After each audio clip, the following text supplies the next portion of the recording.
yang tertarik untuk mengembalikan atau memasukkan analisis tentang negara ke dalam kajian ilmu politik.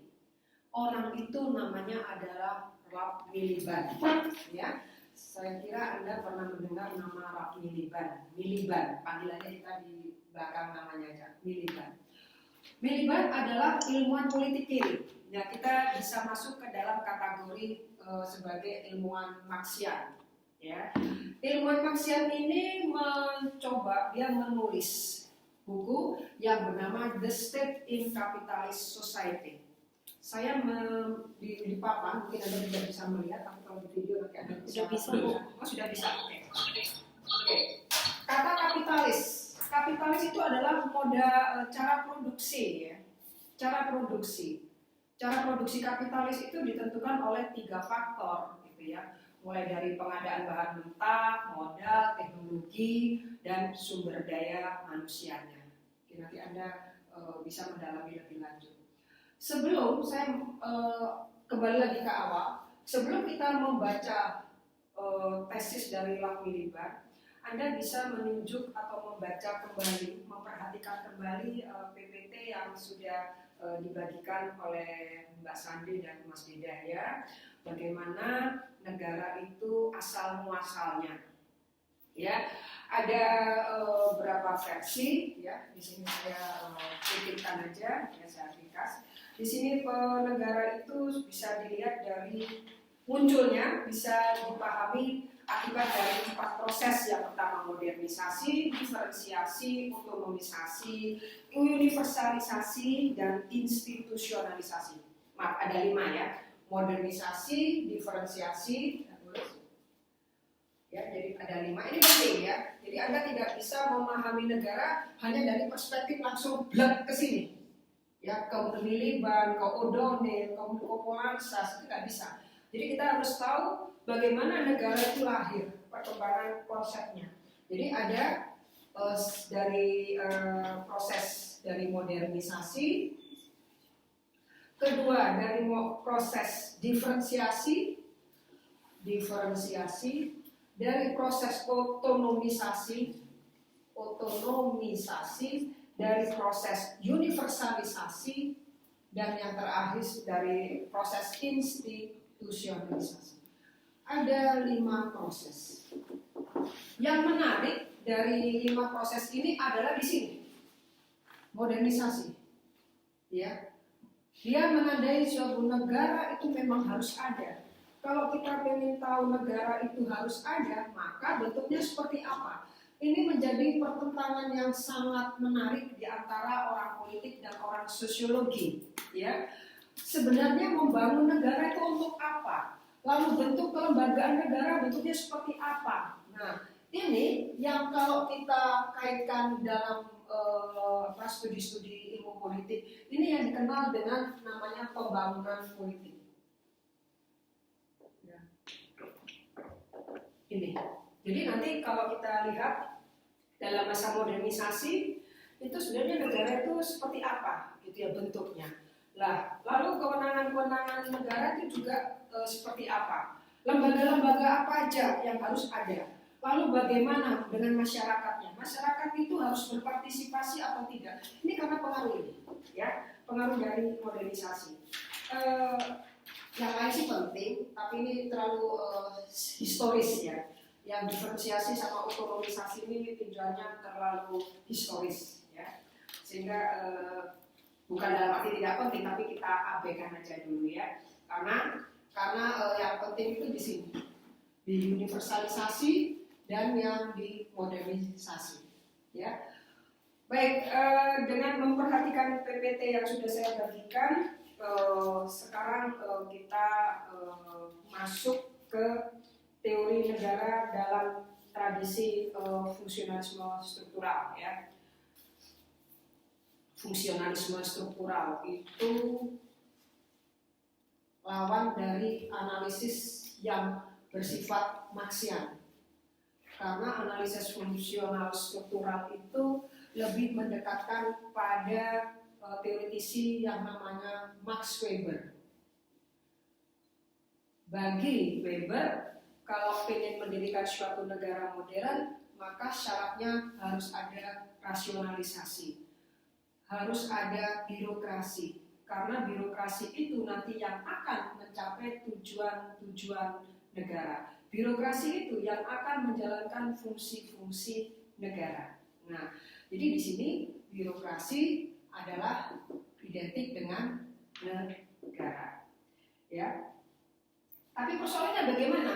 Kalau ada urusan-urusan politik, ada urusan-urusan ekonomi, ini gimana? Apakah birokrasi bisa menjalankan fungsinya dengan baik? Nah, karena itulah, ya, maka orang-orang yang ketika belajar negara dari perspektif fungsional struktural, terutama dari perspektif Weberian, itu kehilangan substansinya, ya, kehilangan substansinya.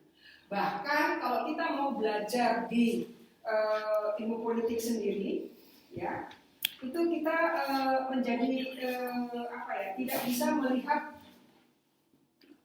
fenomena.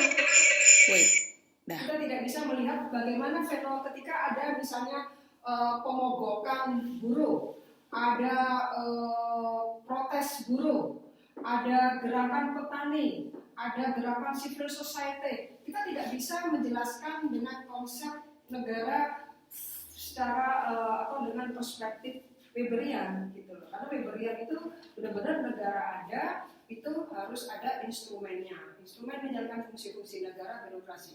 Tapi dia tidak bisa menjelaskan adanya pemberontakan, protes petani, gitu, civil society, perjuangan hak, nggak bisa menjelaskan, gitu ya. Karena birokrasi juga bukan untuk menyelesaikan persoalan ini, gitu loh.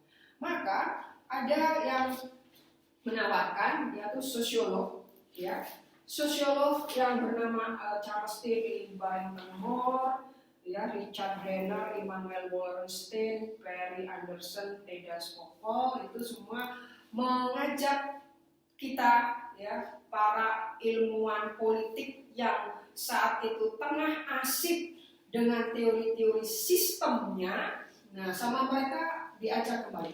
Ayo ilmuwan-ilmuwan politik, kita tengok kembali bahwa analisismu itu tidak akan mampu menjelaskan gerakan-gerakan atau perubahan-perubahan politik yang ada di negaramu, gitu loh ya. Nah, lalu apa? Mereka bilang, kita mulailah untuk mengembalikan menggunakan konsep negara. Jangan gunakan konsep sistem politik. Karena sistem politik tidak bisa menyelesaikan, tidak bisa menjelaskan problem-problem yang ada di realitas, problem-problem yang ada di negara itu. Ya, ini kalau untuk mahasiswa hubungan internasional misalnya, kita bisa melihat bahwa apakah benar sih kita perlu menganalisis negara dari perspektif Marxian, atau perlukah kita menganalisis gerakan-gerakan itu? Perlu, gitu loh. Karena kalau kita menjelaskan negara itu dari perspektif sistem politik, itu tidak bisa menjelaskan apa-apa, karena sistem politik memang harus dalam situasi yang stabil, ya, tidak boleh ada pemberontakan. Ya, kalau ada pemberontakan yang harus diselesaikan, kalau ada gerakan yang harus eliminir, gitu ya. Nah, ini yang menyebabkan negara kehilangan substansinya. Barrington Moore, Theda Skocpol, dan Brenner, Charles Tilly. Ya, Charles Tilly itu kan yang meneliti tentang mobilisasi di Amerika Latin, dia juga yang melahirkan gerakan-gerakan sosial politik. Nah, maka itu mereka sebagai sosiolog saat itu ya berandai-andai lah gini. Kalau bisa ilmuwan-ilmuwan politik, ayo kita harus meninggalkan pendekatan fungsional struktural, ya, karena itu tidak menjelaskan apa-apa. Kita harus tinggalkan konsep sistem politik. Ini penting ya, saya sampaikan kepada Anda. Jadi kalau Anda ingin menjelaskan fenomena gerakan buruh, protes-protes yang ada di masyarakat, aksi-aksi politik warga negara yang menuntut kesetaraan, ya, itu Anda jangan pakai pendekatan sistem. Ya, pendekatan sistem ini memang populer sejak tahun selesai Perang Dunia Kedua. Ya, sampai tahun 1960-an lah, gitu loh. Ya, kalau Anda pakai pendekatannya David Ashton, menurut saya jangan, sudah nggak relevan. Karena di sini sistem itu adalah dipelihara supaya dia tetap stabil. Jadi kalau ada gerakan rakyat yang protes, ada aksi petani yang protes, harus negara yang menyelesaikan. Ya, terserah menyelesaikannya dengan cara apa ya terserah, gitu, terserah negara. Ya, karena di sini kan kalau kita pakai pendekatan sistem, Anda tahu ya pendekatan sistem itu seperti apa bekerjanya. Ada input, ada konversi, ada output, outcome, balik lagi. Ada feedback, balik lagi jadi input. Karena memang lingkungan dan semua perubahan yang terkait dengan dinamika lingkungan itu harus dipelihara ke arah yang stabil. Jadi kan nggak menarik Anda pakai sistem. Selain tidak menarik juga nggak relevan. Gitu. Ya, jadi saya himbau pada Anda untuk menganalisis itu jangan menggunakan pendekatan sistem. Kecuali Anda ingin menjelaskan peristiwa tahun 1930 gitu ya, ketika Indonesia belum merdeka. Pakai pendekatan sistem boleh gitu. Tapi kalau sudah era sekarang abad 21 Anda menggunakan pendekatan sistem dalam skripsi, mohon dihindari, dijauhkan.